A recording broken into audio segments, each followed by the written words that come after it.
Tu es une nouvelle maman, tu viens d'accoucher. Rappelle-toi que ton repos est capital. Tu dois te reposer. Donc, quand l'enfant dort, tu dors. Les travaux de la maison ne vont jamais finir. Il y en aura toujours et toujours. Plus tu fais, plus ça s'augmente. Mais si tu ne te reposes pas, tu vas aller en burn-out. Tu vas péter d'un câble. Tu vas souffrir de la dépression postpartum. Et cet enfant va en souffrir doublement. Donc, quand l'enfant dort, dort. Vous allez me dire qu'il y a d'autres enfants, on fait comment? À 14, après 13 heures, là, tout le monde part au lit. Les enfants dorment, toi, mais tu te reposes, tu dors. Ou tu les mets devant la télé, tu allumes la télé, tu te couches sur le canapé là-bas. Tu casses 15 minutes, je te demande pas trop. 15 minutes, 10 minutes, 15 minutes ou 20 minutes de sommeil. C'est suffisant pour te reposer. Mais il faut te reposer. Les problèmes avec l'homme, arrêtez ça. Il faut arrêter ça, c'est pas les discussions inutiles. Il faut laisser tout aller. Lâchez prise, faites la loi du détachement. Vous avez besoin de vous reposer. Parce que si vous ne vous reposez pas, personne ne va comprendre ce que vous vivez dans la tête. Mais j'ai besoin vraiment que vous vous reposez. Maintenant, il y a cette histoire de accoucher tôt est bien. Je suis d'accord avec vous. Mais je peux vous rassurer que si vous voulez accoucher tôt, arrangez-vous à pouvoir avoir une aide, c'est-à-dire une ménagère, une nounou ou un membre de la famille, ou que vous soyez capable de payer quelqu'un pour vous aider. Parce que sinon, ça va être la magie. Vous ne pourrez pas vous en sortir. Parce que quand tu as 3 enfants de bas âge et que l'autre ne peut même pas être indépendant, s'habiller, se laver seul, tu dois tout faire. Ça peut te rendre malade. Je suis dedans. Donc je vous parle même ici, pas seulement en tant qu'infirmière, mais en tant que quelqu'un qui est dans la pratique. Ça peut te rendre malade. Si tu n'es pas fort ou fort spirituellement, ou même physique, tu vas péter d'un câble, ce qui est sûr. Tu vas même tout abandonner. Donc accoucher tôt là, c'est bien. Accoucher tôt quand vous avez une aide. C'est très très capital. Donc, il y a des petites choses après l'accouchement là qu'on aurait besoin de savoir. Il faut manger. Quand l'enfant pleure et que vous avez faim, mangez d'abord. C'est plus important que ces pleurs-là. Si ce n'est pas qu'il est en train de faire la température, il est en train de faire la fièvre ou peut-être il est en train de... C'est une émergence. Laissez-le là-bas. Il pleure. Vous mangez d'abord. D'abord. Le porté ne va rien changer. Les histoires de oh, l'enfant ne veut pas s'asseoir, l'enfant ne veut pas s'asseoir, c'est vous qui donnez l'éducation à l'enfant. L'enfant, c'est une feuille blanche, une carte mémoire vide. C'est vous qui décidez ce que vous enregistrez. Si vous portez l'enfant tout le temps, sous prétexte qu'il ne va pas comprendre, il va rester dans vos bras. Mais si vous lui dites, il faut que tu t'asseyes parce que c'est là-bas, il faut que tu rampes, il faut que tu apprennes à grandir, l'enfant va comprendre. Donc, il y a ces petits comportements du quotidien que les mamans font souvent. Après, tu te demandes, mais qu'est-ce qui se passe? Elles te disent, oh, je ne peux pas, je suis fatiguée, l'enfant m'épuise, j'ai apporté l'enfant jusqu'à... Pourquoi? C'est toi qui donnes l'éducation à l'enfant. Pourquoi tu vas être prisonnier de l'enfant que toi-même tu as accouché et qui ne connaît rien? C'est toi qui lui apprends ce qui doit se passer dans la vie. C'est toi qui lui donnes la bonne éducation.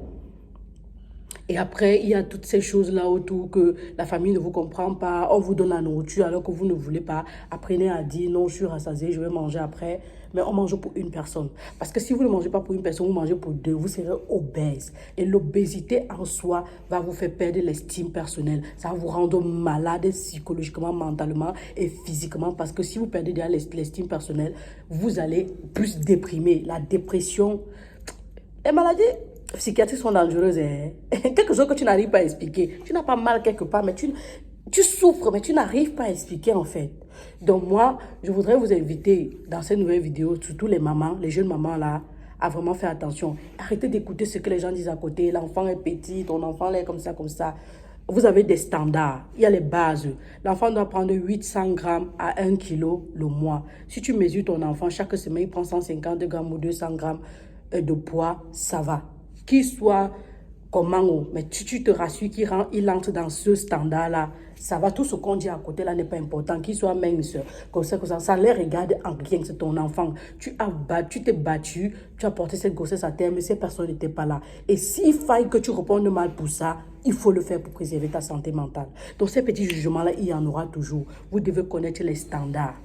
Ces critiques sur ta personne, c'est pour ça que je vous encourage à boire de l'eau chaude à 50 degrés, à faire l'activité sportive pour évacuer et aussi surtout pour perdre le poids. Parce qu'après l'accouchement, beaucoup de choses changent. Il y a tout qui entre en jeu.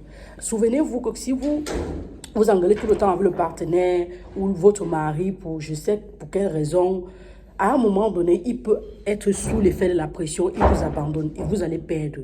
Donc, essayez tant bien que mal à contenir vos émotions, à accepter, parce que quand vous accouchez, ce n'est pas forcément... L'éducation, c'est pour les deux, mais C'est la femme qui est plus présente. Donc, à un moment donné, vous devez être flattrice. Ça veut dire que si vous sentez que vous êtes très fatigué, vous avez besoin de son aide, quand il est à la maison, dites-lui que vous allez en train de sortir.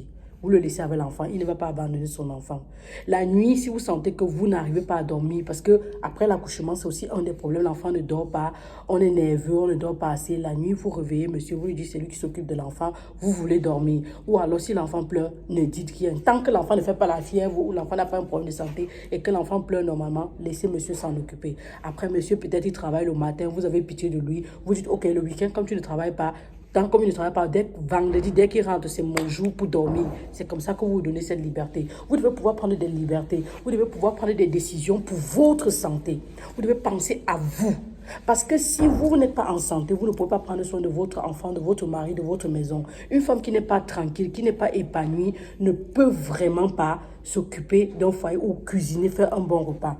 Il y a l'activité sexuelle qui entre en jeu. Oh, je suis pressée de recommencer. L'homme me met la pression. Soyez sincère et honnête avec des personnes qui sont autour de vous, mais envers vous-même. Je ne suis pas encore prête. S'il te plaît, donne-moi un peu de temps et je vais te dire. Et entre-temps, tu fais l'effort toi-même à l'intérieur de toi d'être prête pour ne pas trop sevrer la personne qui est à côté. Soyez sincère, soyez ouvert, communiquez, parlez. Les gens ont besoin. Si vous ne parlez pas, quelqu'un ne viendra pas dans vous savoir ce qui se passe. Vous avez fait l'épisiotomie, c'est dur. Expliquez-lui ce que vous traversez. Avec l'épisiotomie, je traverse des situations difficiles. Je dois encore me remettre. Je dois encore comprendre ce que je traverse. C'est vraiment difficile. S'il te plaît, donne-moi le temps. Et si tu peux m'accompagner. Avec tout ce qui est autour, je n'arrive pas à comprendre ce qui se passe. Je veux vraiment comprendre. Est-ce que tu peux me donner un peu de temps, s'il te plaît? Vraiment, vraiment, vraiment, je t'en supplie. Mon corps a changé, les végétus. Est-ce que je suis encore belle comme avant? Ces choses-là, la personne avec qui tu vis a besoin de savoir, mais que ça vienne de ta bouche. Si la personne n'est pas professionnelle sanitaire, la personne ne peut pas comprendre. Donc, si tu ne lui dis pas, la personne fait comment pour savoir alors? Ce sont des choses que vous omettez et après, ça vous affecte psychologiquement et vous allez en dépression, vous ne vous en sortez pas. Mais le repos, pour moi, est capital. Dormez quand l'enfant dort. Si vous avez plusieurs autres enfants, organisez-vous cuisiner pour 2 jours.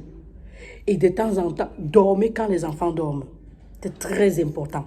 Quand vous êtes encore seul, ne dites pas que, oh, comme il dort là, je travaille vite autant qu'il se réveille.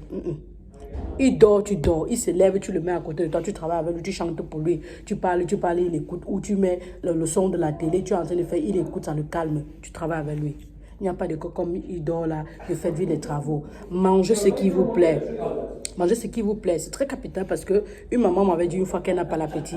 Le problème, c'était qu'avant d'accoucher, elle avait mis la nourriture au congélateur et elle chauffait au micro-ondes. Ça n'a pas de goût. Prenez la nourriture que vous avez mis au congélateur, chauffez dans la marmite, ajoutez un peu d'huile assaisonnée, faites un peu bien. Ça vous donne le goût parce que c'est ce que l'œil a vu qu'il mange. Si l'œil voit, ce n'est pas bien présentable, ce n'est pas bon, vous n'allez pas avoir l'appétit. Donc, il y a tous ces petits problèmes que vous avez au quotidien après l'accouchement. Après le premier accouchement, c'est difficile. Vous n'arrivez vraiment pas à comprendre.